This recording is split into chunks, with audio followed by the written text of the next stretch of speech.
de convidá-los a abrir a palavra de Deus no capítulo 2. Nós faremos a leitura do verso 11 e do verso 12. 2 Pedro, capítulo 2, verso 11 e 12. Assim diz a palavra de Deus: Amados, exorto-vos como peregrinos e forasteiros que sois, a vos absterdes das paixões carnais que fazem guerra contra a alma, mantendo exemplar o vosso procedimento no meio dos gentios, para que, naquilo que falam contra vós outros, como de malfeitores, observando-vos em vossas boas obras, glorifiquem a Deus no dia da visitação. Oremos. Senhor nosso Deus e Pai, nós nos colocamos, Senhor, mais uma vez diante de Ti e suplicamos para que o Senhor fale conosco através da Tua santa e bendita palavra. Nós somos carecentes do Senhor, somos falhos, somos pecadores e precisamos que o Seu Espírito Santo abra nosso coração para que possamos entender aquilo que o Senhor tem para nós nesta manhã. Então, aquele que está fraco, nós pedimos para que o Senhor fortaleça. Aquele que precisa ser exortado, pedimos para que o Senhor assim o faça. Então, Senhor, abra o coração dos meus irmãos e das minhas irmãs, dos jovens, das crianças, dos adolescentes, ó Deus, para que possam ser edificados com a Tua palavra. Em nome do Teu Filho Jesus que nós oramos. Amém. Pois bem, queridos, todos aqueles que me conhecem sabem que eu gosto de filmes de guerra. Não diferente aqui de muitos homens, cresceram lá assistindo os filmes do Rambo, do Chuck Norris, do Arnold Schwarzenegger e todos os filmes ali que muitas das nossas crianças e jovens aqui nem sequer imaginam que existiram. E eu fico emocionado quando eu assisto esses filmes. Fico emocionado muitas vezes com aquelas cenas de honra, onde um vai lá, dá a vida por outro, salva aquele que estava perdido. Não poucas as vezes assisti o resgate do soldado Ryan e me emocionei lá com o resgate daquele jovem soldado. E esse tema de guerra, ele sempre chamou a minha atenção, desde criança. O tema guerra é um tema que está presente em toda a Escritura, desde o Antigo Testamento até o Novo Testamento. E esse será o tema que o apóstolo Pedro nos ensinará, nos mostrará nesta manhã. Pedro nos dirá que nós estamos em guerra. Nós estamos em guerra. É o que ele fala nesses dois versos. Entretanto, a diferença aqui é que esta guerra que eu via, que muitos de vocês assistiam lá na TV, as batalhas, as campanhas de guerra, nesta vez não é uma ficção. É uma batalha real, é uma guerra real que todos nós enfrentamos todos os dias, acreditando ou não, engajando nessa guerra ou não. Esta batalha existe. Esta guerra existe. Então, quando nós observamos aqui esses textos, nós veremos que esta batalha, ela ocorre primeiramente dentro de nós. Então, Pedro primeiramente falará aqui sobre esta guerra interna, depois ele falará desta guerra externa. Então, nessa introdução que ele fará aqui do verso 11 e 12, ele nos mostrará que esta guerra ela vai abranger todas as esferas da nossa vida. Então, começando pela parte interna, nós veremos que o apóstolo nos chamará a uma guerra verdadeira que já existe. Entretanto, você e eu necessitamos tomar posição neste campo de batalha. Não é diferente do que o apóstolo Paulo fala lá em Gálatas, no capítulo 5, no verso 19 ao 21, quando ele diz: Ora, evidentes as obras da carne, que são a imoralidade, a impureza, sensualidade, idolatria, feitiçaria, inimizade, contendas, ciúmes, explosões de ira, disputas, dissensões, facções, inveja, embriaguez, caricaturas e coisas semelhantes, das quais vos previno, assim como vos preveni, aqueles que praticam tais coisas não herdarão o reino dos céus. Então, o que Pedro está dizendo, não diferente do que o apóstolo Paulo também diz, é que nós diariamente estamos engajados numa guerra. E essa guerra está dentro de você, ela está acontecendo. Ela acontece todos os dias. Eu acho que o dia mais fácil para você e para mim é o domingo, ao qual nós estamos aqui cantando, lendo a palavra de Deus, porções da Escritura, conversando com os nossos irmãos. Nós controlamos aqui o nosso vocabulário, falamos de coisas espirituais. Mas Pedro nos exortará aqui, nos dando uma notícia, que é uma notícia às vezes não muito agradável. E ele nos alertará: você está em guerra. Você está em guerra, e nós precisamos abrir os nossos olhos. Porque esta guerra, ela existe, é uma guerra real. E muitas vezes nós, como se colocássemos uma venda em nossos olhos, ou apenas entrasse ali num daqueles buracos que ocorrem lá no campo de batalha, que os homens fazem, os soldados fazem, entramos para aquele buraco e dizemos: não está acontecendo nada, essa guerra não existe, eu não faço parte dessa batalha, quando na verdade a palavra de Deus nos exorta do início ao fim, que nós estamos em uma guerra santa. Acontece que essa guerra, ela começa dentro de cada um de nós, assim como o reino de Deus que está no coração dos crentes. Começa, brota no coração e se expande para fora, assim como era o povo de Israel, chamado povo de Israel, que começava ali, que eles seriam a luz para os povos ao seu redor, mas começava no processo de separação, quando Deus dizia: isso pode, isso não pode, come e não come, limpo e impuro. Essa guerra está acontecendo, é uma guerra interna. Então Pedro ele dividirá isso de duas formas: uma guerra interna e uma guerra externa. Esta primeira guerra interna, ela serve para mostrar o propósito de Deus nesta guerra externa, que é mostrar as nossas boas obras, para que o propósito de Deus possa ser cumprido. Então você realmente, como você nesse campo de batalha, imagine que você esteja e você está neste tabuleiro de guerra, como você se posiciona neste tabuleiro? Será que nós realmente nós demonstramos de que lado nós estamos no dia a dia? Será que quando o inimigo lá fora nos enxerga, ele consegue perceber de que lado nós estamos? Ou nós somos iguais?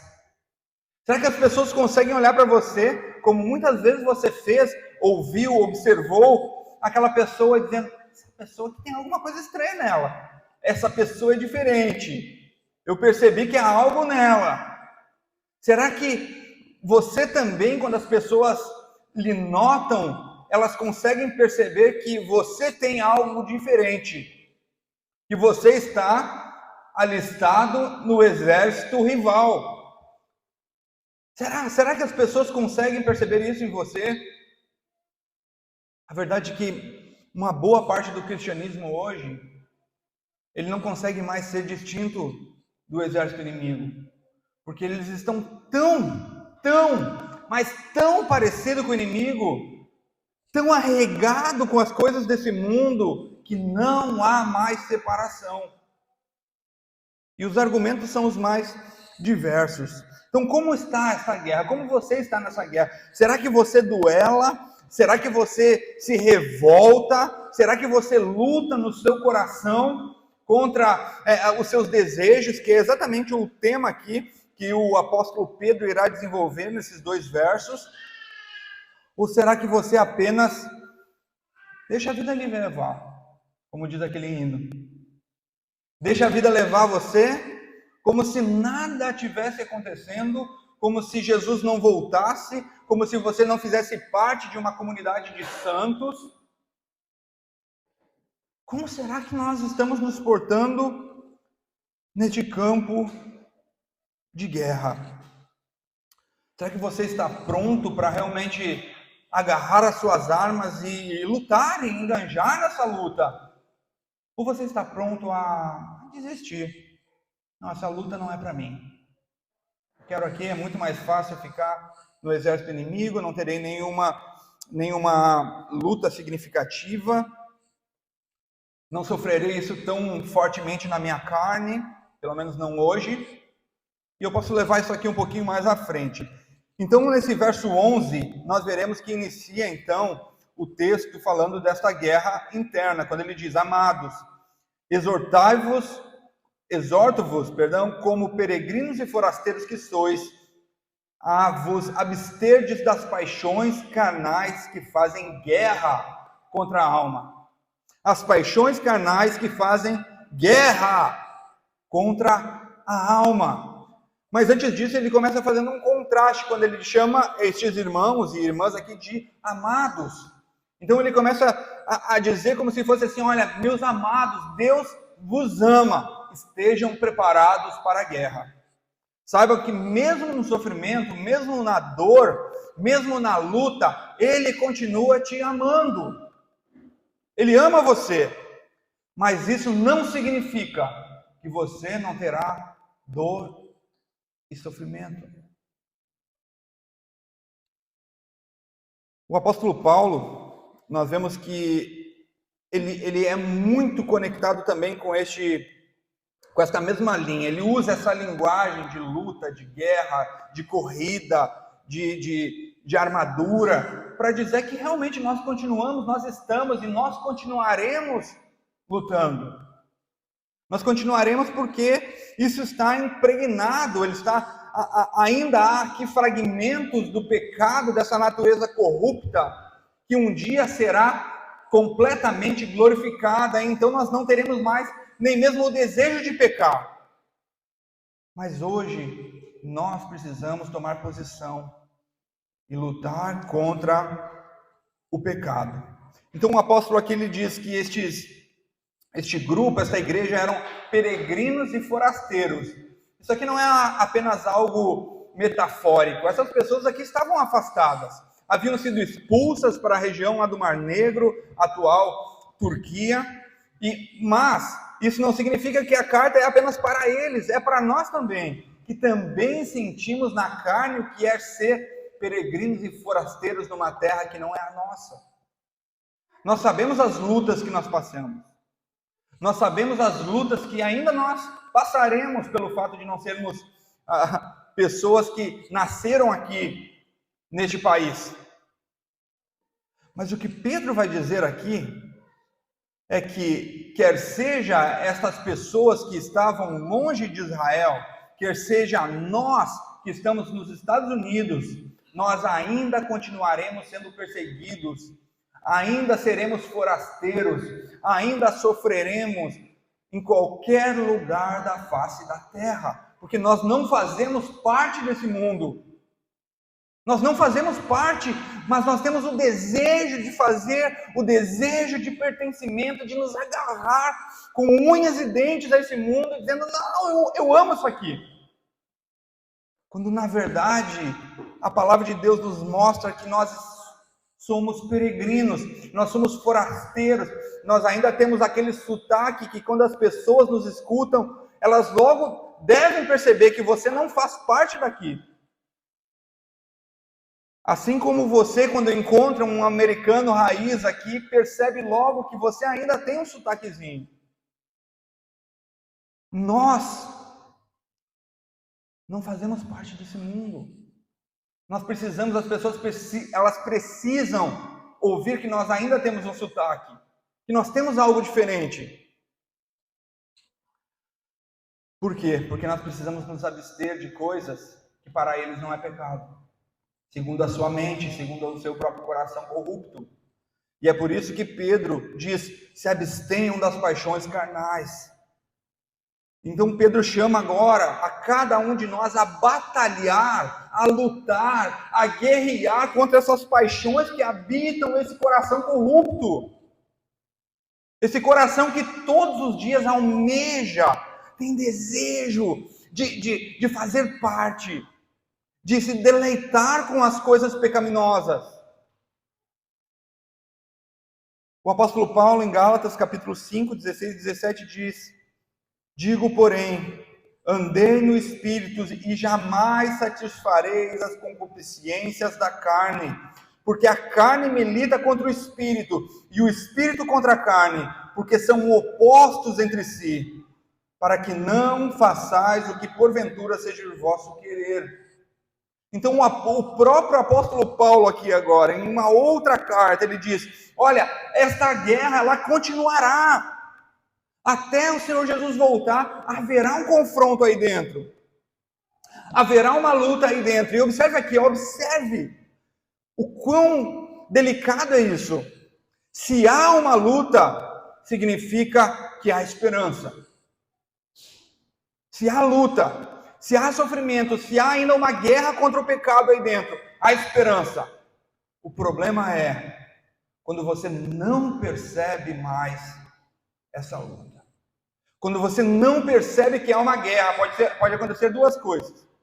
A primeira, você ainda não é um filho de Deus. Pode ser que venha a ser. E em segundo lugar, pode ser que você também não tenha ainda entendido o que é o Evangelho. Porque se não há luta, porque a Bíblia é clara, ela nos fala aqui com todas as palavras, há uma luta, há uma guerra do corpo, da alma aqui, da carne contra o espírito. Se há luta, ainda há esperança. Mas então você pode perguntar, como lutar então? O que eu devo fazer? Por que eu continuo pecando? Você continua pecando porque mesmo sendo regenerado, você ainda precisa da transformação plena, que ocorrerá apenas quando houver a sua glorificação. Mas isso não significa que você não deva lutar, e é por isso que o apóstolo Pedro aqui suplica: lutem, vocês precisam se abster disso, vocês precisam se abster do pecado, vocês precisam se abster das concupiscências da carne, que brotam dentro desse coração corrupto. Nós não podemos nos conformar com isso. Nós não podemos achar que isso é apenas um sentimento. Porque muitas vezes nós pensamos, isso aqui é o meu sentimento, é o desejo do meu coração. Certamente você já ouviu alguém te dar esse conselho maravilhoso, entre aspas, siga o seu coração, não faça isso. Se você seguir o seu coração, você será condenado. Porque desesperadamente corrupto é o seu coração. Não siga os seus sentimentos, porque os seus sentimentos ainda possuem fragmentos do pecado. Siga o que a palavra de Deus nos orienta, o que foi edificado pelos apóstolos. Então, muitas vezes, esses crentes, eles culpam as circunstâncias. Muitas vezes os crentes culpam Satanás. Isso foi o diabo. Eu pequei porque o diabo.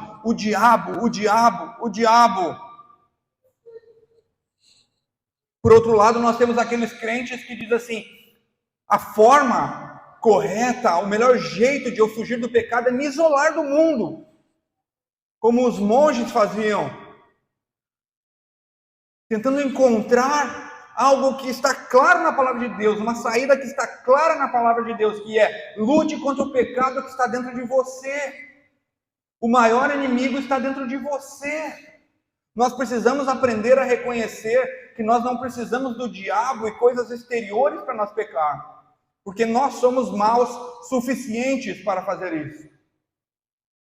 Nós não precisamos do auxílio de Satanás, embora ele esteja ali esperando o momento certo para te dar todo o auxílio que você deseja. Mas nós não precisamos dele para fazer o mal, porque a natureza corrupta que habita ainda em nós, ela já nos dá luta suficiente, porque você sabe isso. Você conhece as suas lutas, você conhece os seus desafios, diários. Nós precisamos, então, aprender esta realidade e entrar e enganjar nesta guerra, lutando contra todos esses pecados ao qual o apóstolo Pedro e o apóstolo Paulo nos ensina, nos mostra, nos aponta. E um deles aqui é a imoralidade sexual.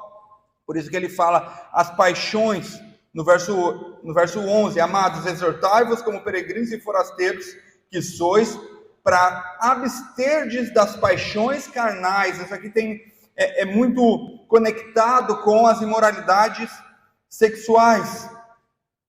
Então, esses pecados que habitam dentro de você, mas não significa apenas imoralidade sexual, é principalmente este pecado, mas também fala aqui de todos os desejos que causam conflitos, como ciúmes, raiva desmedida, inveja, embriaguez, tudo aquilo que o apóstolo Paulo também nos apontou na sua carta.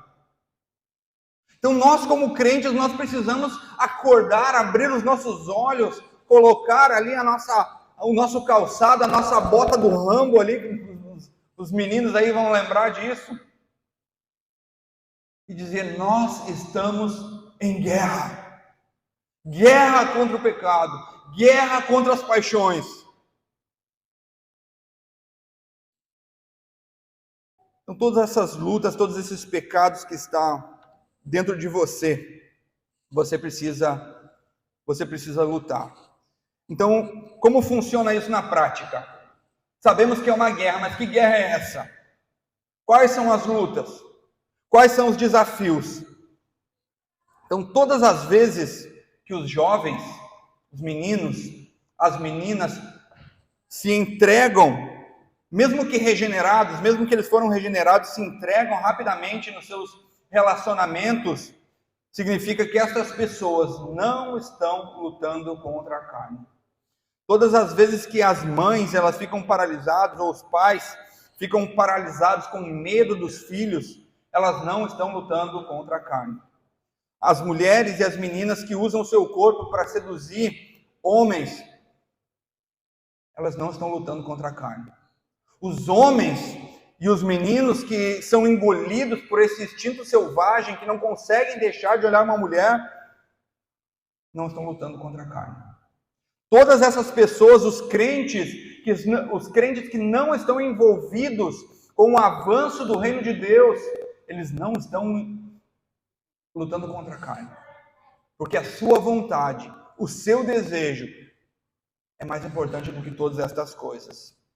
Então o termo aqui, fazer guerra, não é um termo novo para nós, significa que existe um soldadinho aí dentro do seu coração, diariamente, lutando, aquele grupo, como se fosse aqui o anjinho e o diabinho ali dentro do seu coração, aquele que nós vimos nos desenhos aqui num ombro ou no outro ombro. E você precisa eliminar você precisa lutar, precisa continuar guerreando. Então, como fazer isso? A pergunta é, eu sei que existem essas lutas, eu sei que os meus olhos são olhos pecaminosos, eu sei que eu tenho caído nesses pecados, eu sei que eu estou em guerra, mas aí, como eu faço para lutar contra isso? Então, a palavra de Deus, ela nos mostra, principalmente aqui no Novo Testamento, pelo menos 3 passos cruciais para nós lutarmos contra isso. O primeiro deles é, dependa do Espírito Santo. Dependa do Espírito Santo, porque para nós lutarmos contra o pecado, nós precisamos estar cheios desse Espírito. É impossível nós lutarmos contra o pecado apenas com as nossas forças. É por isso que o apóstolo Paulo fala em Gálatas 5,16. Digo, porém, andai no Espírito, jamais satisfareis a concupiscência da carne.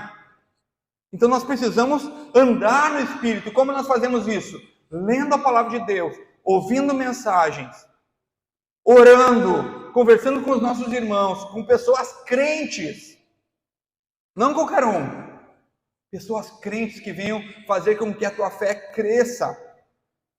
Em segundo lugar, ser uma pessoa disciplinada.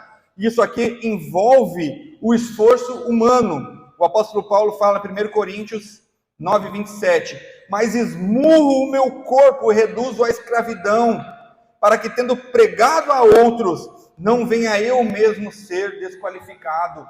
Ou seja, é uma luta pessoal. Se você foi regenerado, você precisa lutar. Você precisa lutar. O Espírito Santo lhe ajudará, mas você precisa lutar. Em terceiro lugar, fuja para outra direção quando necessário. Segundo Timóteo 2:22, o apóstolo Paulo fala: foge outra assim das paixões da mocidade, segue a justiça, a fé, o amor e a paz com os que de coração puro invocam o Senhor. Então, muitas vezes, é necessário fugir. Se a luta será muito difícil, foge. Todo mundo aqui certamente lembrou de um personagem bíblico, José, que quando ele viu, cara, eu não vou aguentar aqui. Eu não vou aguentar, eu não vou resistir. Foge! Nós precisamos fugir, porque está ali, o pecado está ali. Nesta luta externa, que nós veremos na segunda parte do nosso texto, começa no verso 12, nós vamos ver que, contrariando o que muita gente acredita, a palavra de Deus nos mostra que o Senhor se importa também com o nosso exterior, não apenas com o nosso interior. Então Deus se importa também com a sua aparência, e olha o que ele diz no verso 12, quando ele diz: mantendo exemplar o vosso procedimento no meio dos gentios, para que naquilo que falam contra vós outros como malfeitores, observando-vos as vossas boas obras, glorifiquem a Deus no dia da visitação. Então, observe que a sua fé, a sua profissão, ela não é algo individual, ela envolve outras pessoas. É por isso que o apóstolo Paulo disse, referente àquele assunto da carne sacrificada, ele diz assim: se for ofender o próximo, eu nunca mais então como carne. Então observe que a palavra aqui, procedimento, envolve os padrões do dia a dia, descrevendo aquilo que você faz de domingo a domingo. Todos os dias, quando você acorda, quando você sai para trabalhar, quando você vai para a escola, os seus pensamentos, as suas ações em geral, as suas conversas, tudo, o seu procedimento, a sua fé, a sua adoração, está completamente tudo conectado, porque você precisa expandir a glória de Deus. Expandir a glória de Deus. Então, a palavra que ele diz aqui é: você precisa de um procedimento exemplar. Então, observe aqui que a palavra exemplar significa belo em forma exterior. Olha que interessante. Belo em forma exterior. Então Deus se importa com aquilo que está por fora também, não apenas com aquilo que está dentro, porque hoje o argumento é: não, Deus olha o meu coração, Deus olha o que está lá dentro, logo o meu exterior eu posso fazer o que eu quiser. Então Deus tem um propósito no seu exterior. Pode ser aqui a palavra belo em forma exterior, aqui significa também adorável, fino, vitorioso, gracioso, justo ao olhar, nobre. Então Pedro ele está dizendo aqui que nós precisamos agora, através das nossas ações exteriores, das nossas obras, promover algo, que é o que ele falará mais à frente. Então Pedro ele nos dará aqui 3 razões por que nós devemos ter um procedimento exemplar para aqueles que estão lá fora. O primeiro deles é desarmar a oposição contra Cristo e contra a igreja. Então, ele observa aqui que a igreja do primeiro século, eles eram diariamente acusados de causar mal para o Estado. Esses crentes são estranhos, eles se reúnem secretamente, comem um corpo, bebem sangue, eles podem trazer aqui algum mal para César. Eles têm outro imperador, este imperador não é o Senhor César, mas Jesus Cristo.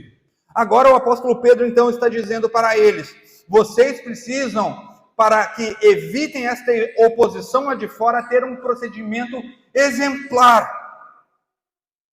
Para aquelas pessoas que os caluniam, vejam nas suas boas obras, no seu exterior, e Deus seja glorificado com isso, para que não haja, para que diminua essa oposição contra Cristo e contra a igreja. Então, se no primeiro século era extremamente estranho alguém se reunir para um grupo e ter outro senhor a não ser César, hoje, na igreja, a oposição ela é vista sempre quando alguém necessita ser simplesmente fiel. Quando alguém precisa dizer que nós precisamos cumprir os nossos compromissos. Quando nós falamos que há apenas casamento entre homem e mulher. Quando nós falamos que não há casamento homossexual. Quando nós falamos que não há sexo fora do casamento. Quando nós falamos que pais precisam disciplinar os seus filhos. Isso é ser estranho. E nós não podemos agora, no século 21, simplesmente recuar para que nós sejamos igual ao mundo. As pessoas ainda precisam olhar para nós e perceber que há algo diferente em cada um de nós, que nós não somos iguais. Precisamos mostrar com as nossas ações, mesmo que venhamos ser ridicularizados, assim como eram os irmãos do primeiro século. Então, na maioria das vezes, os cristãos são difamados por ser legalistas, muitas vezes eles são taxados como aqueles que apenas estão ali para julgar. Não me julgue, eu posso fazer o que eu quiser. E em terceiro lugar, nós somos taxados como hipócritas, que falamos aquilo que nós não vivemos. Então, através do seu procedimento, através do meu procedimento diário, nós precisamos viver a cada dia mostrando que estas conclusões, elas são falsas, elas são maliciosas. Então, nós vemos aqui, primeiramente, que nós precisamos viver aqui, dar bom exemplo àqueles que estão perdidos, para que a igreja não sofra tanta oposição. Em segundo lugar, nós vemos aqui que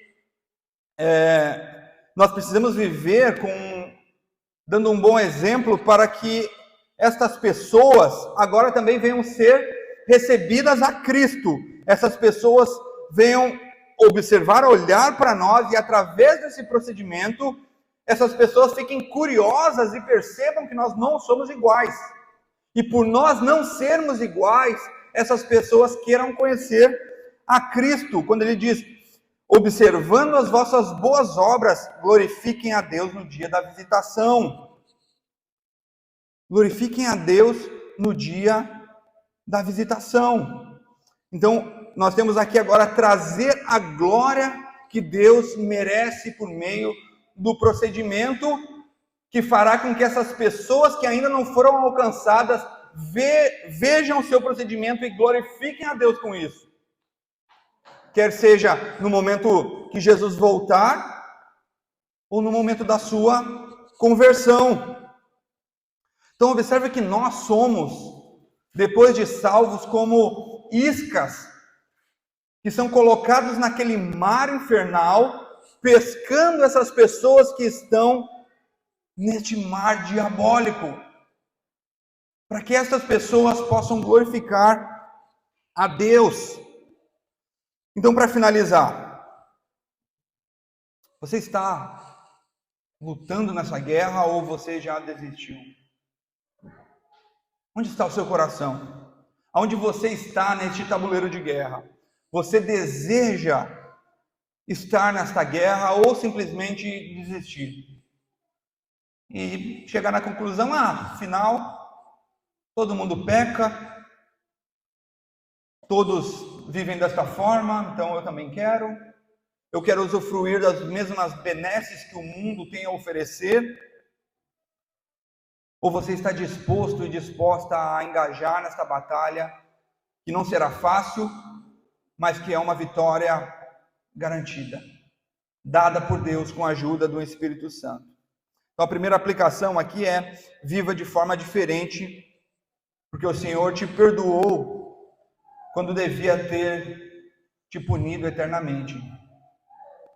Então o Senhor, Ele te perdoou. O Senhor te resgatou. Agora, o mínimo que nós podemos fazer é combater nessa guerra. Em segundo lugar, fuja dos desejos pecaminosos dependendo do Espírito Santo.